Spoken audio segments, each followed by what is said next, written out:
असल में कॉन्ट्रैक्टर जैसा चाहता है ना, वैसा आपको जो काम जैसा होता है वैसा करने की ज़रूरत पड़ती है। अगर कॉन्ट्रैक्टर के हिसाब से काम नहीं होते हैं तो आप जो भी चीज़ सबमिट सबमिट करेंगे, जो भी वर्क होगा आपका, जो भी काम होगा साइट पे, उसको वो अप्रूव्ड नहीं करेगा। ठीक है। अब अप्रूव नहीं करेगा तो उसके लिए सोचने वाली बात है कि क्लाइंट के साथ ऐसा क्या करें जो वो हर चीज़ को हमारा एक्सेप्ट करे और हमारा काम रुकने ना दे, क्योंकि कोई भी कंस्ट्रक्शन फील्ड में काम रुकने का मसला हो जाता है ज़्यादातर में। और जब काम रुकता है तो पेमेंट रुकती है, और पेमेंट रुकती है तो प्रॉब्लम आते हैं, दूसरा प्रोजेक्ट मिलने या कुछ भी ऐसा प्रोजेक्ट डिले होने में सारी चीज़ें प्रॉब्लम आती है। अभी इससे पहले जितने वीडियो मैंने डाले हैं वो सारे के सारे एक टावर से रिलेटेड है। असल में पूरे 13 टावर है जिसको हमें कनेक्शंस देने हैं। आपने पिछले वीडियो में अगर देखा होगा तो जितने सारे टावर हैं सबको कनेक्शंस देने हैं और फाइबर डाल करके कनेक्शन देने हैं। चलिए, ये सही है कि टावर को कनेक्शन देते हैं। अगर आप कोई साइट एरिया में काम कर रहे हैं, कोई ऑफिसेस के पीछे हो या फिर सन्नाटा एरिया हो या फिर कोई जगह ना हो, कोई यूटिलिटीज़ ना हो, तो समझ में आता है। लेकिन अगर आपको वो कॉन्ट्रैक्ट मिला है जहाँ पे आप असल मेन क्लाइंट के सामने रह करके काम कर रहे हैं। अभी जो हमें जो प्रोजेक्ट है, जो एक साइट है, जो 13 टावर लगाने, एक टावर ऐसा भी है जो क्लाइंट के ऑफिसेस के सामने से गुजरती है। अब क्लाइंट जब भी गेट से बाहर निकलता है तो वो प्रोजेक्ट दिखता है, जब भी इधर से गुजरता है तो प्रोजेक्ट ही दिखता है। ठीक है। अभी हमारा कुछ ऐसा ही कुछ प्रोजेक्ट मिला जिसकी वजह से जो 13 टावर हैं उसमें से एक टावर क्लाइंट के बीच से गुजरती है। तो अब क्या करना है, तो as per procedure, safety barrier, safety schedule के हिसाब से, क्यूसी के शेड्यूल के हिसाब से साइट इंजीनियर्स हर एक को वो प्रोसीजर लेके चलना है, प्रोसीजर को फॉलो करना है और उसके हिसाब से आगे बढ़ना है। नहीं तो अगर सामने क्लाइंट अगर एक भी मसला पकड़ लिया तो फिर यकीन बनाना मसला हो जाता है, क्योंकि एज अ क्यूसी मैं क्लाइंट के ऊपर में जो भी कुछ है मिलता जुलता है ना। अब जाहिर सी बात है, जितने सारे लोग मिलते हैं, जितने सारे क्लाइंट मिलते हैं, सब बेहतर है, कोई नहीं मसला। अब होता क्या है, एक बार अब हमने ऐसा यकीन बनाया है कि वो कोई भी चीज़ हम जब प्रोवाइड करते हैं या कोई भी चीज़ है उसको देखने आने की ज़रूरत नहीं पड़ती है, सिर्फ बोलते हैं। ज़्यादातर क्लाइंट से अच्छा रिलेशनशिप अगर रखेंगे तो वो सिर्फ पिक्चर्स मांगेंगे, ठीक है पिक्चर भेज दो तो मैं देख करके यहीं से अप्रूव कर देता हूँ, कोई नहीं मसला, ऐसा होता है। लेकिन जहाँ पे अगर आप अच्छा वैल्यू बना के या अच्छा रिस्पेक्ट बना के नहीं हो तो फिर मसला होता है। अभी यहाँ पे भी ऐसा ही कुछ हाल हुआ कि हमारा जो एक्सकेवेट एरिया है ना, ठीक है, वो थोड़ा लंबा है, मतलब 1500 मीटर के करीब में है। ठीक है। तो अब वो भी क्लाइंट के सामने और रेसिडेंटल एरिया में। ठीक है। अब क्या करना चाहिए, तो मैंने क्या किया ना उसको कि पार्ट बाय पार्ट बांध दिया। तो हमारे पास में 2 साइड इंजीनियर है और बाकी सब लेबर से दोनों को आधा आधा करके दोनों को दे दिए और पार्ट बाय पार्ट दे दिए जहाँ पे रोड क्रॉसिंग नहीं है। तो उस जगह से उस जगह का हमने सर्वे लिया। सर्वे लेने के बाद एक्सकवेशन करवाई बाय जेसीबी, जहाँ पे जेसीबी था वहाँ पे जेसीबी यूज़ कराए, जहाँ पे यूटिलिटीज नहीं थे, जहाँ पे यूटिलिटीज थे वहाँ पे हमने मैनुअल एक्सकवेशन करवाया। ठीक है। और रोड क्रॉसिंग के टाइम पे जहाँ पे रोड क्रॉस होता है वहाँ पे कोई मसला नहीं हुआ, क्योंकि रोड क्रॉसिंग में ऑलरेडी पहले से डक्ट डाला हुआ था, तो हमें इतना मसला नहीं हुआ। सिर्फ वो डक्ट के अंदर सब डक्ट डालना पड़ा, क्योंकि डक्ट जो है 110 mm था और सब डक्ट जो है हमारा 50 mm था, तो मसला ना हुआ। कोई भी कंड्यूट डालने के लिए 110 mm के बाद 50 mm का डाल करके अंदर में आगे काम कंप्लीट किया। असल में ये एक दिन का काम तो नहीं था, लेकिन हमने 300-300 मीटर करके जो है ना एक एरिया कंप्लीट किया। अब जो वीडियोस मैं दिखाऊंगा आपको साइट पर ले जाके, उस तरीके से मैं आपको बताऊंगा कि एक एरिया में जो है ना हमने 2-3 दिन में वो एरिया एक्सकेवेट भी किया, सर्वेयर को बुला के एज बिल्ड भी उठाया और एज बिल्ड उठाने के बाद में वो अप्रूव्ड भी करवाया, क्लाइंट से अप्रूव कराया। उसके बाद वो सैंड बेडिंग की, फिर जो कंड्यूट था वो हमने कंड्यूट डाला, फिर सैंड फीडिंग की, वार्निंग टेप डाल करके एक्सकेवेशन करके ख़त्म कर दिया, सॉरी बैकफिल करके ख़त्म कर दिया। ठीक है, उसी टाइप से ये एरिया जब कंप्लीट हो गया तो दूसरे एरिया का उसी तरीके से फॉलो अप करके आगे बढ़ते चलेगा।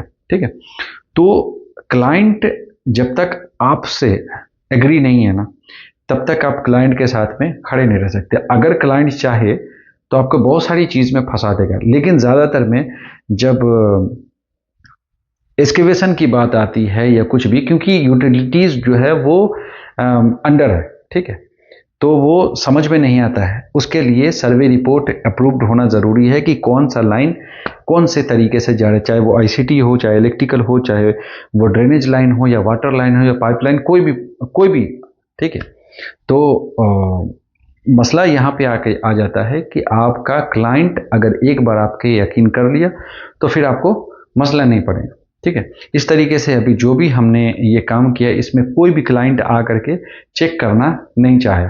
क्यों? क्योंकि इससे पहले जो हमने जितने सारे काम किए उनके हिसाब से किए, तो वो एक दो बार आकर के चेक कर लिया, चेक करने के बाद पता चल जाता है कि वे QC as a site engineer या कंस्ट्रक्शन इंजीनियर जो भी है वो as per drawing, as per approval और एज पर प्रोसीजर कर रहा है, तो इसके वजह से उनको आने की ज़रूरत नहीं पड़ती है। तो मैं आपको सबसे पहले ड्राइंग के हिसाब से समझाता हूँ कि हमारा जो लाइन है वो किस तरीके से जा रहा है। ठीक है, और कहाँ कहाँ से मैंने कैसे कैसे ब्रेक किया है उसको, और कौन कौन से एरिया से हमने सबसे पहले काम शुरू किए हैं, वो मैं आपको दिखाऊंगा। सेफ्टी के हिसाब से कैसे चलता है वो भी मैं आपको वीडियो में दिखाऊंगा कि सेफ्टी एज अ साइट कौन सा साइट से कंप्लीट किया, ये सारी चीज़ें मैं आपको बताता हूँ। चलिए साइड पे चल के मैं पहले तो आपको मैं ड्राइंग के हिसाब से समझाता हूँ, उसके बाद मैं आपको साइड पे लेके चलता हूँ। ये जो हाईलाइटेड एरिया आपको दिख रहा है, तो हमें जो नया प्रोजेक्ट है ना, वो यहाँ पे से एक्सकेवेट करके स्टार्ट टू एक्सकेवेशन, यहाँ से स्टार्ट करके ये रूट बना हुआ है पिंक कलर में जो रूट दिया हुआ है, इसको एक्सकेवेट करके इंड पॉइंट तक पहुंचाना है, क्योंकि यहाँ पे एक और टावर लगेंगे।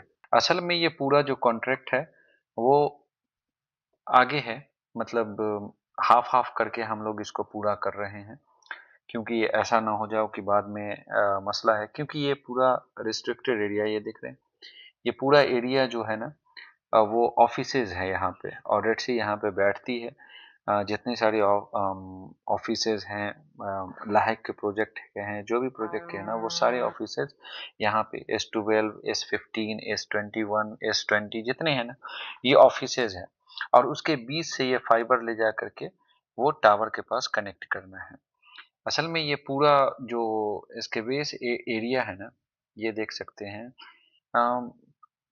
कि 1600 मीटर मीन्स 1600 मीटर यहाँ पे हैं, और सारी चीज़ें जो है ना इसमें डालते हैं। ठीक है, अब यहाँ पे 50 का पाइप डाल करके, और उसके बाद फाइबर डालना है, उसमें बैक फिलिंग करनी है, वार्निंग टेप लगाने हैं, ये सारी चीज़ें हैं इसमें। ठीक है, इसके वजह से हमने क्या किया ना पहले, कि ये जितने एरिया है ना जो ये हाईलाइटेड आपको दिख रहे हैं, ये सारे एरिया का हमने पहले सर्वे किया, सारे का सर्वे पॉइंट लिया हमने, पॉइंट लेने के बाद वो उसका WIR डाल करके कलेक्ट कर लिया, फिर उसका रिपोर्ट ये आपके सामने है, रिपोर्ट हमने बनाया।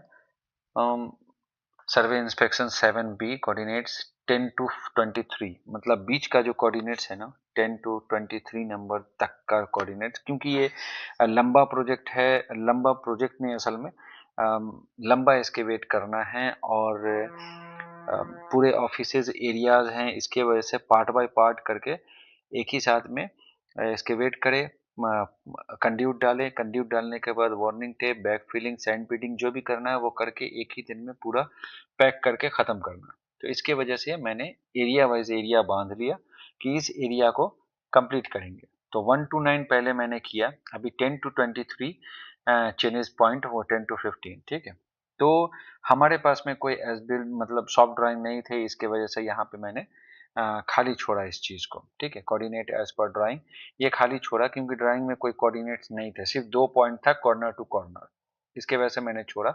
और एज पर साइड जो कोऑर्डिनेट एज बिल्ड हमने उठाया, एज बिल्ड लेकर के ये पूरा सर्वे रिपोर्ट मैंने एक बना लिया। बनाने के बाद मैंने सबमिट कर दिया। ठीक है, सबमिट करके उस पर डाला, वो अप्रूव्ड होगा नहीं होगा, क्योंकि ये एज पर तो ड्राइंग नहीं है ना, as per as built drawing है, एज पर साइट ड्राइंग है।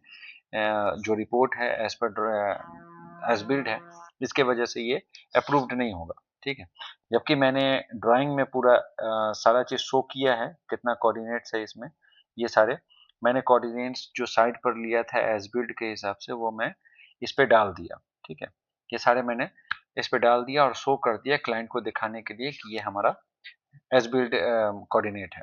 ठीक है, तो इसके वजह से यहाँ पे कोई प्रॉब्लम हमें नहीं आई, लेकिन हमने जो ये सर्वे रिपोर्ट बनाए इसके हिसाब से हमने काम पूरा किया।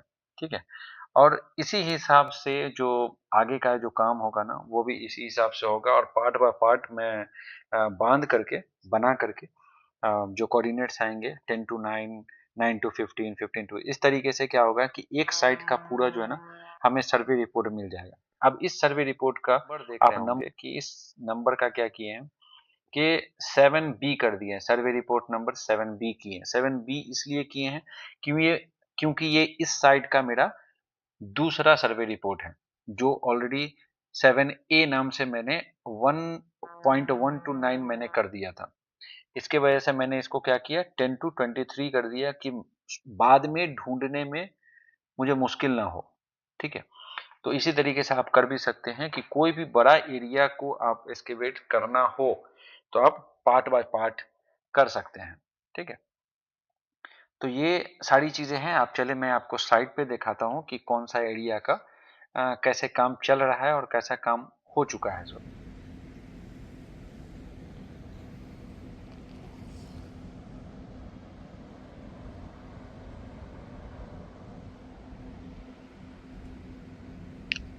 तो यहाँ पे देख सकते हैं कि ये हमारा साइट है और ये रेड सी के ऑफिस के सामने में है। तो बैरियर भी सही सही लगा होना चाहिए, और पूरा जितना फेंस लगा हुआ ना, ये रेड सी ऑफिस का है। ठीक है, अंदर में लोग बैठ करके क्लाइंट हमारा काम कर रहा है और हम लोग बाहर में काम कर रहे हैं। इसकी वजह से हमें पूरी तरीके से डिटेल समझना पड़ेगा कि किस तरीके से हमें काम करनी है।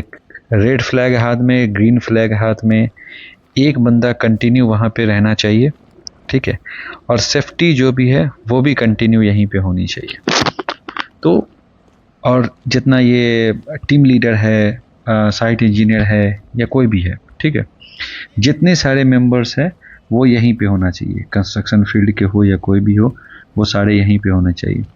और ये देखें कि ये भी रेड सी का ऑफिस, इसके सामने से हमें ये कंक्रीट तोड़ करके अंदर तरफ घूमना है। ठीक है, अब यहीं पे जो बंदा है वो भी काम करता है इस पे। ठीक है, और ये एरिया जो सैंड फिटिंग है ना, वो हाथ से ही करना पड़ेगा। ठीक है, क्योंकि यहाँ पे क्लाइंट के सामने है तो पूरा दिखना पड़ेगा कि क्या है नहीं है। ठीक है, तो इसी तरीके से अब ये रोड क्रॉसिंग है, उसका जो एरिया क्रॉसिंग है वो हमें देखना है कि किस तरीके से काम करेगी।